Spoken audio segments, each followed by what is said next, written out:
va a tener las mismas prácticas, ni siempre va a tener el mismo hábitus, etc. Él piensa que hay un cambio y luego hablará al final de cambios, etc. Pero no, piensa que estas construcciones sociales son historizables, son historizables. Lo cual no quiere decir que no le permita ver hasta qué punto, si estamos hablando de prácticas, vamos a ver, estamos hablando de incorporación de esquemas cognitivos, de percepción, de conocimiento. Si estamos hablando de prácticas que derivan de esos esquemas, él habla de clics, que no sé cómo traducir en español, pero bueno, quiere decir que ante una determinada situación hacemos un clic y nuestras disposiciones actúan. Si estamos hablando de todo ese conjunto de cosas, eso no quiere decir que sean eternas, quiere decir que son muy profundas y que cuesta mucho cambiarlas, pero que cambian, claro que cambian. Porque habla de revolución simbólica. Habla de revolución simbólica. No podría hablar de revolución simbólica. Sí, pero fíjate, Hablaremos. aquí dice una cosa muy importante para las feministas de la revolución simbólica. Dice, estas distinciones críticas no tienen nada de gratuito. Indican que la revolución simbólica que reclama el movimiento feminista no puede limitarse a una simple conversión de las conciencias y de las voluntades, debido a que el fundamento de la violencia simbólica no reside en las conciencias engañadas, que bastaría con iluminar, sino en unas inclinaciones modeladas por las estructuras de dominación que las producen. Claro, maravilloso. Sí, pero Que nos iluminen así ahora, ¿no? Aunque sea...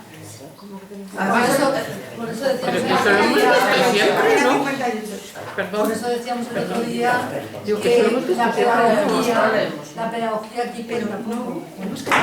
Bueno, la pedagogía sirve, pero sirve en otros términos, como hemos entendido nosotros la pedagogía siempre. La pedagogía no es descubrirle al alumno, mira, es construir con el alumno, eso es una cosa muy distinta, ¿no? Porque es variar las prácticas a partir de lo que el alumno... sí, pero precisamente ese párrafo lo termina diciendo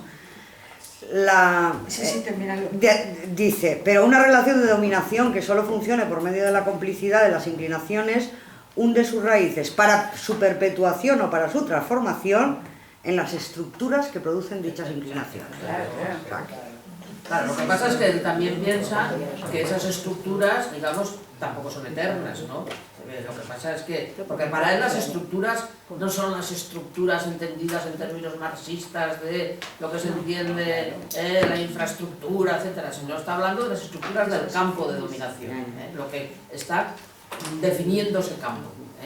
Bueno, él hace ahí también una advertencia muy importante. Dice que claro, que en la medida que los dominados, o sea, aplican, en este caso las mujeres, estamos hablando de las mujeres, aplican las categorías construidas desde el punto de vista de los dominantes, y así aparece como natural, en ese transcurso, ¿no?, de utilizar las categorías dominantes, aparece el autodesprecio, ¿no? Y habla de que las mujeres cabilias tienen muy mal concepto de su sexo, dicen que son muy feas, que las mujeres, que el sexo es feo, que el sexo femenino es feo, y no sé cuántos, y demás.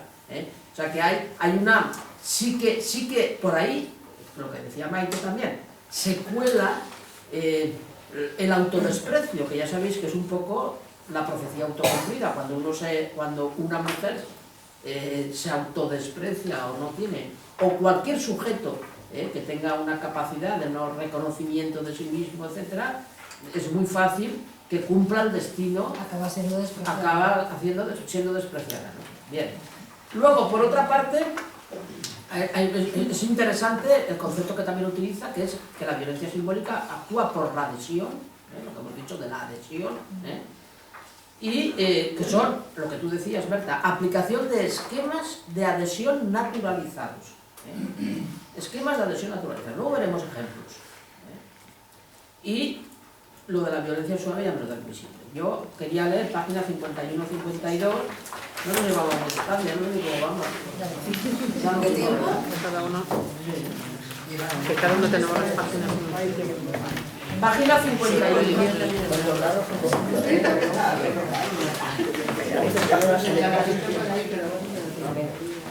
Dice, es sobre la violencia simbólica, ¿vale? 51, segundo parágrafo.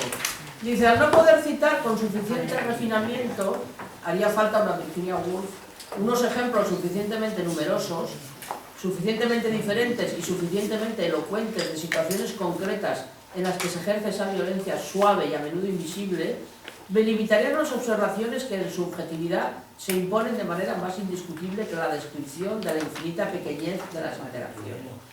Se comprueba de este modo, se comprueba de este modo que las mujeres francesas manifiestan en una amplísima mayoría que desean tener una pareja de mayor edad y también de manera muy coherente de mayor altura física.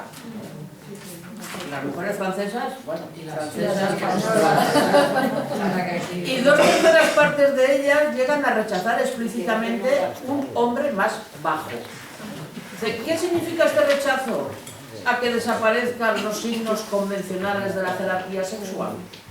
Aceptar la inversión de las apariencias, contesta Michel Bozon, equivale a pensar que la mujer es la que domina, cosa que paradójicamente la rebaja socialmente. Se siente disminuida con un hombre disminuido. Ahí está la adhesión. Y dice, así pues, o sea, lo lógico sería que las mujeres quisieran a hombres más jóvenes para poder dominarlos mejor, y más bajitos o de menor talla para poderles pegar mejor, para poderles dirigir mejor. Pero mire usted por dónde, no, lo que los disminuye a ellos las disminuye a ellas. Dice, así pues, no basta con observar que las mujeres en general se ponen de acuerdo con los hombres, que por su parte prefieren a las mujeres más jóvenes, para aceptar los signos de una posición inferior. En la imagen que se forjan de su relación con el hombre al que su identidad social está o estará unida, las mujeres tienen en cuenta la imagen que el conjunto de los hombres y de las mujeres se harán inevitablemente aplicando los esquemas de percepción y de valoración universalmente compartidos. Como estos principios comunes exigen de manera tácita e indiscutible que el hombre ocupe, por lo menos aparentemente y de cara al exterior, la posición dominante en la pareja, es por la dignidad que ellas le reconocen a priori y que quieren ver universalmente reconocida, pero también por ellas mismas, por su propia dignidad, por lo que ellas solo pueden querer y desear a un hombre cuya dignidad está claramente afirmada y demostrada en y mediante el hecho de que las supera visiblemente.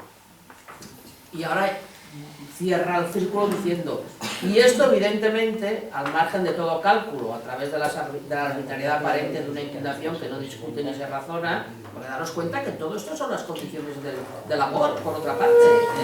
Eso es el amor. ¿Es usted por dónde todas las mujeres se enamoran de hombres altos? Quiere decir que, dice, por fuera de todo cálculo, porque el amor no es cálculo, el amor no es cálculo, aunque también. Dice, al margen de todo cálculo, a través de la arbitrariedad, espera que me he cambiado de línea, a través de la arbitrariedad aparente de una inclinación que no se discute ni se razona, pero que, como demuestra la observación de las diferencias deseadas y también reales, solo pueden hacer y realizarse experimentando la superioridad de la que la edad y la estatura son los signos más indiscutibles y más claramente admitidos, porque son considerados indicios de madurez y garantías de seguridad. Bien, yo creo que este texto es muy claro, el ejemplo, ¿no? Yo creo que ahí está claro lo que se entiende por disposición, por adhesión, por consenso, por percepción, en ese. Y claro, verdaderamente el ejemplo es de una universalidad que te deja un poco sin respuesta, ¿no? Porque lo de la edad y lo de la... tanto es así que, vamos, yo he tenido ejemplos a mi alrededor de mujeres casadas con hombres más jóvenes y se oculta. normalmente, y se sigue ocultando, O sea, todavía hoy,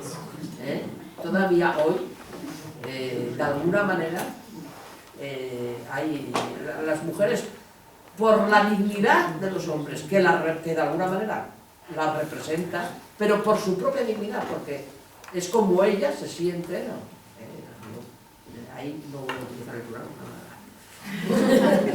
Bien, dice, también tiene mucha gracia, maldita gracia, pero tiene mucho interés como Bourdieu, sociólogo al fin, ¿no? al fin y al cabo, gran sociólogo, hace el estudio, ¿no?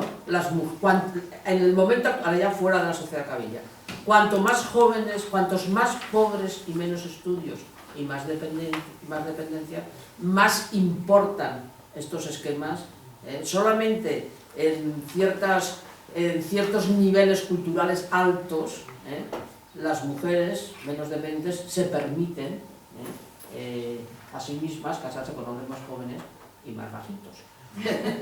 Eso ¿En la Cabilla o en general? No, digo en general. Digo en la Cabilla, en este caso está hablando de que les toca. En este caso yo no sé, no hace... Supongo que la Cabilla... Pero la propia sociedad, cuando yo conocí a mi marido, que es mi pareja, tiene 3 años menos que yo, y alguien me dijo una cosa, es que no lo recuerdo, pero algo así como las gallinas... ¿Tú eres como las gallinas que los buscan jóvenes o algo así? No lo sé, porque yo conozco muy bien a las gallinas. Sí, las gallinas y este tipo de temas. Gallina vieja de volcán. O algo de eso me dijeron. Bien, y entonces ahí, sí, solamente acabo esto y así. Y ahí la conclusión que saca Bourdieu, que yo creo que es muy importante, es que utiliza una expresión que a mí me gusta mucho, que es amor fati, que es el cumplimiento del destino, ¿no? El amor del destino social. O sea, el destino social, ¿te buscas o lo buscas? Bueno, no es antagónico, no es contradictorio. Una busca su destino y al mismo tiempo el destino te busca, ¿no? Sería esa cosa la tenemos. No, quería hacer solamente una cosa, y es que claro, en el momento en el que Bourdieu habla de inclinaciones, las inclinaciones son deseos. Y daros cuenta, o sea, es una cosa que yo recuerdo que hemos discutido aquí en otros seminarios, cuando hemos hablado de Nietzsche, por ejemplo, cosas así, porque Nietzsche era alguien que ponía el dedo en la llaga diciendo que todos nos sentimos como unidos, espontáneamente unidos a nuestros deseos, como si fueran nuestra verdad. Porque al fin y al cabo, o sea, cuando tú dices, es que yo lo que siento es rabia, sientes rabia, o celos, o amor, es que lo amo, o odio, es que lo odio. Y hay una, digamos, una especie de afirmación de que eso es una misma, porque una se siente identificada por el afecto o por la pasión que le atraviesa. Y Nietzsche, otros filósofos también, lo que han señalado justamente con mucha dificultad es lo que tienen eso de construido, que no es tan fácil de entender. Y no es tan fácil de entender porque nosotros somos como, digamos, los testigos y los jueces de nuestra propia veracidad. O sea, si alguien te dice que ama a una persona, tú no... Bueno, podrá ser que te esté mintiendo, pero hay, digamos, un resultado verdadero, ¿no?, que está diciendo esto. Entonces, ¿cómo puede ser que sea una construcción si tenemos esa sensación tan viva de que es verdad, ¿no? Y lo que algunos filósofos han intentado demostrar es separar lo que es, digamos, lo que han llamado algunos filósofos la afección, es decir, el hecho de que una cosa pueda darme placer o dolor, de la construcción del sentimiento. Y que la construcción del sentimiento apela justamente a muchas de las cosas que aquí Bourdieu en otro lenguaje está diciendo, ¿no? A una colaboración por parte del lenguaje, a una colaboración por parte de una especie de simbología en la cual entramos sin querer, etc., ¿no? Pero claro, si nos damos cuenta, o sea, aprendemos, por así decirlo, a sentir sentimientos en familia. Yo recuerdo que leímos un pedazo de Nietzsche que me ha venido ahora a la memoria y lo leímos aquí, en el que decía, atentos, porque quienes se sienten absolutamente identificados con sus sentimientos y dicen, pero soy yo quien quiero, soy yo quien amo, que sepa que se está apoyando en las simpatías de sus abuelos. Es decir, que hay una... que en casa, en las simpatías, en casa tú has notado, ¿no? Has visto hacia qué cosas se tiene simpatía, hacia qué cosas se tiene horror, hacia qué cosas se tiene asco. Y eras muy pequeño, todavía no entendías nada más, pero esas simpatías y antipatías las hemos mamado, ¿no? Entonces, claro, sobre ellas se ha construido el sentimiento. Eso es amor, eso son celos, eso es envidia, eso es odio, etc. Cuando entonces volvemos sobre ello y entonces afirmamos con una, digamos, una sinceridad, una especie de transparencia con respecto a nosotras mismas, pero yo lo amo o yo lo odio, no nos damos cuenta hasta qué punto eso ha sido una construcción, y por eso es tan difícil, ¿no? Pero tan difícil la presión del amor, ¿no? Y cuando tiene que ver, por ejemplo, con efectos de violencia o con efectos de acoso o cosas por el estilo, lo hemos visto entre, ¿no?, la gente joven, la gente, que es muy difícil, ¿no? Porque se encierra en una cosa que a ellos les parece absolutamente veraz, y lo es veraz. Lo único que pasa es que de construir esa veracidad es una cosa que cuesta muchísimo, que tiene que ver con la revolución simbólica. No sé si... Sí, bueno, y tiene que ver con eso, con las identificaciones, con todo lo que has dicho, y con las identificaciones, y ahí entraríamos en el psicoanálisis también, ¿no? Sí. Tiene que ver cómo se manipulan las identificaciones o cómo se manejan las identificaciones. Y ahí tiene mucho de familiar, claro, tiene mucho de marco familiar, de identificación con los padres. Y toda la construcción personal del amor romántico, toda la construcción simbólica, y que además eso está al orden del día. Miles de mujeres que a lo mejor no habían leído lo más que un libro en su vida, han leído la trilogía del libro este, que han hecho películas y todo. Sí. ¿Cómo se llama? Las sombras Las del rey. Y es eso, es lo que estáis contando, totalmente. La construcción simbólica de lo que es el amor, lo que debe de ser el amor para nosotros. Y además, mira, yo te cojo el libro ese porque me parece muy interesante, porque ahí se ve, por ejemplo, lo del hábitus, ¿no? Cómo permanece y cómo cambia en las 50 sombras del rey. Porque permanece lo fundamental, ahí está el amor romántico, bueno, pero ha habido un cambio digamos, del campo, y hay como una generacionalmente, la generación que lee 50 sombras del rey se permite tener un concepto del amor erótico, del amor romántico y erótico, que no tenían sus padres. O sea, que ahí ves cómo permanecen, un hábitus, ¿no? Pero al mismo tiempo cambia.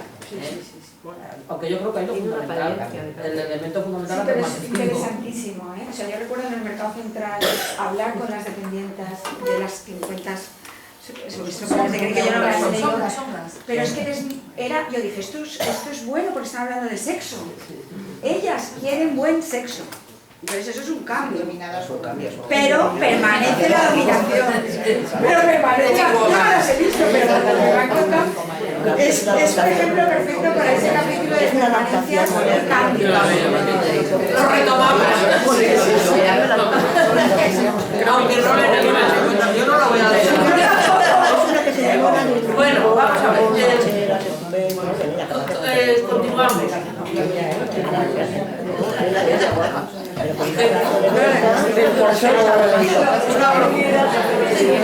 Es súper entero.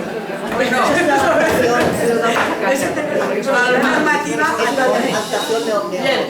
bien, conclusiones en torno a la violencia simbólica, ya para ir cerrando. Conclusiones. Por un lado, esta forma de dominación basada en la violencia simbólica iría más allá, para Bourdieu, llega un momento que está más allá de la coacción y del consentimiento, o sea, en otro plano, porque es coacción y consentimiento, las dos cosas, y se correspondería pues con las decisiones, digamos, vamos a ver, y se corresponde con un más allá, como decía Maite antes y como decías tú también, creo, un más allá que está, es oscuro, o sea, es un más acá porque es un conocimiento oscuro para las mujeres. mujeres, para la gente, en este caso, es un conocimiento oscuro. En cualquier caso está más allá de la voluntad y de la conciencia. Eso hay que tenerlo muy claro. Está más allá de la voluntad y de la conciencia. Y además tiene efectos muy duraderos, como ya hemos dicho, y además aquí hay una cosa que me interesa muchísimo. Dice, como por arte de magia. Dice, pero esta magia no opera si no se apoya sobre las disposiciones incorporadas como resortes en lo más profundo de los cuerpos, como hemos dicho antes, que remiten a un inmenso trabajo anterior, que son lo que él llama emociones corporales.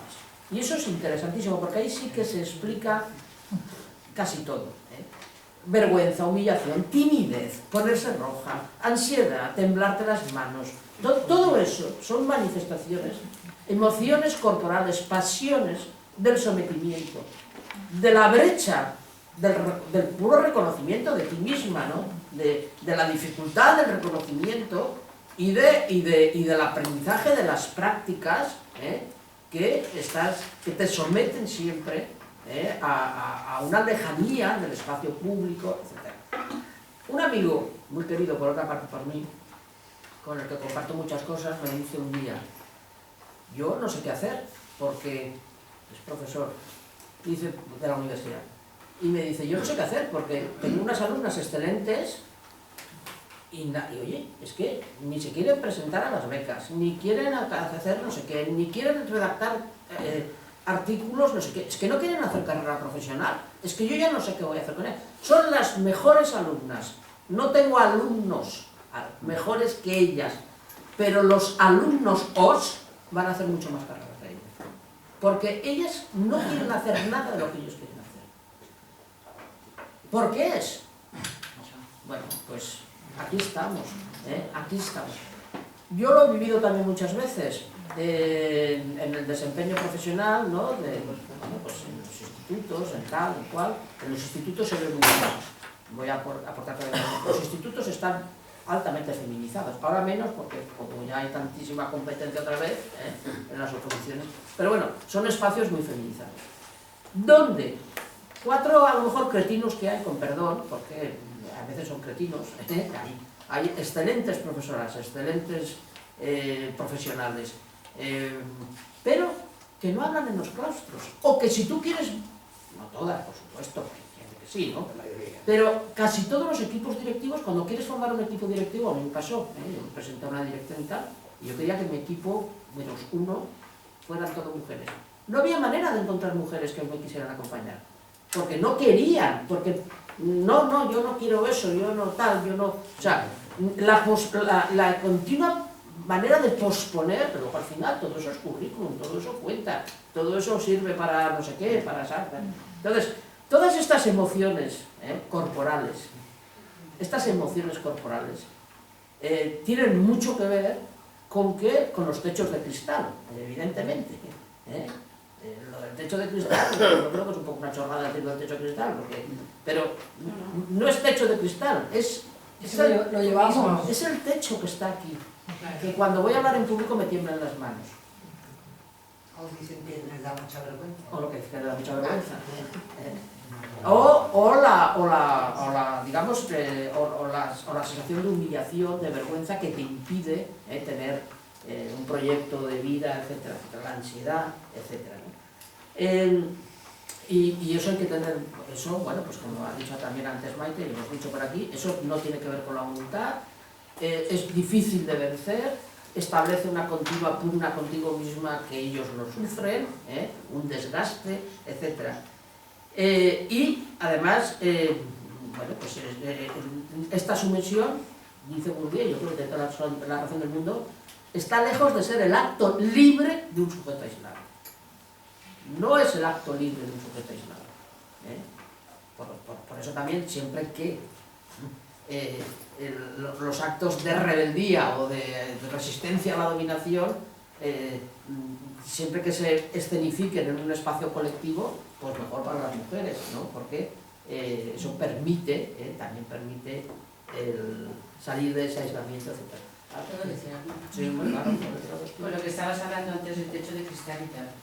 Es cierto que yo, por ejemplo, que he estado en un mundo que no tiene que ver con la enseñanza, el mundo de la banca, que no es nada interesante, pero bueno. muchas mujeres es verdad que no querían hacer carrera, como se decía, pero también yo no sé hasta qué punto es entrar en ese mundo de hacer carrera, de estar 12 horas en el sitio de trabajo y tal. No sé qué es lo que a nosotras nos puede aportar como mujer. Yo creo que ahí no tenemos que entrar. O sea, yo pienso que no.